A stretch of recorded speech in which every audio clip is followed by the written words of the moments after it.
Christians in the West knew almost nothing about Islam. And this continued to be the fact for a long period of time. Very few Muslims lived in Christian societies in the West for a whole variety of reasons, which we could talk about later on if you wish. And many Christians continue to view Islam as a heresy, as some kind of a break-off from Christianity itself. Very little was known about Christianity, as I mentioned, and the Quran was not translated into English until the beginning of the 17th century, until the early 1600s, before English readers could actually even read the text. So there's a lot of misinterpretation, misunderstanding, and so forth about what this religion, or what they would have argued, so-called religion, involved. And I had a quote from a preacher of King James I, who ruled over England in the early 17th century. And he characterized the Prophet Muhammad as, quote, that deceitful Arabian whose religion, if it deserves that name, stands upon nothing but rude ignorance, a subtle devil in a gross religion, a monster of many seeds and all accursed, end of quote. The imminent fall of Islam was widely predicted in Protestant evangelical thought in early American history. Thus, when the first American missionaries traveled to the Holy Land in the early 1800s, they expected that, quote, the dark dominions of Islam would soon be dispelled by the light of Christianity. I can give many similar examples from over the centuries. What is important here is the fact that Christian thinkers failed to engage Muslim societies as highly developed cultures of belief. That is, they failed to take their religion seriously, and thus helped to produce ideological patterns of perception that contributed to the present misunderstandings between the United States and Muslim communities.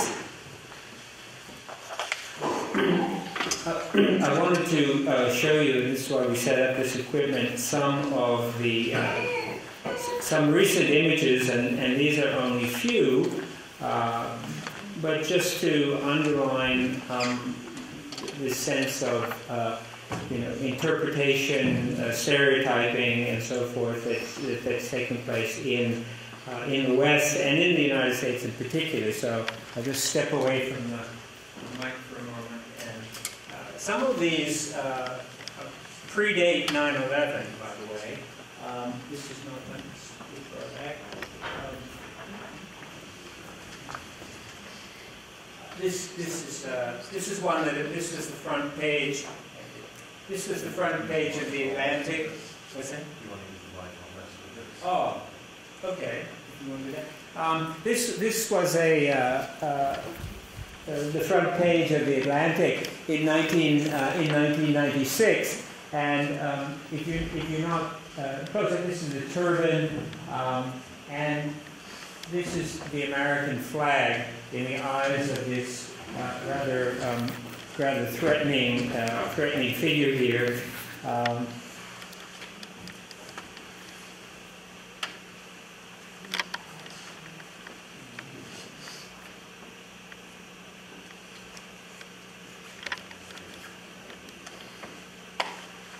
And this is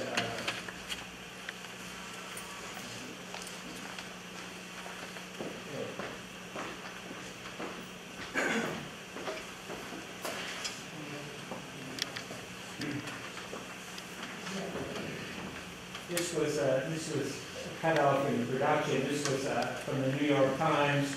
It said jihad weapons, here with question mark, and this is a street scene in London.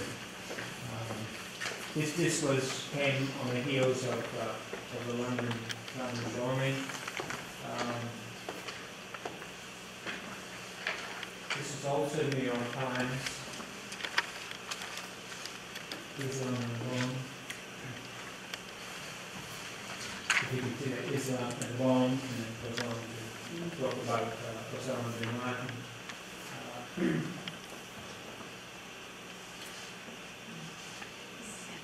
And I'm interested more in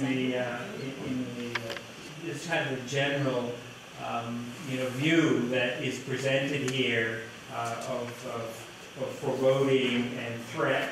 This is another one. The next jihadists.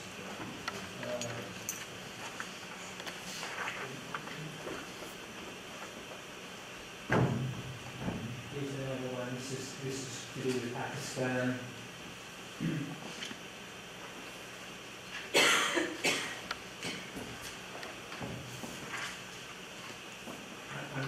Getting a little bit away from the theme here. But this is Ahmadinejad.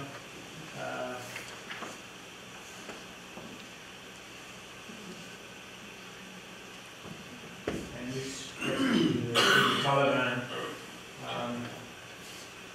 Now, my point is that we rarely see. This is Islam in America. And we rarely see images such as this one. You know, you read magazines, you see newspapers, and so forth, and the image more generally is one of fear and foreboding and threat and so forth.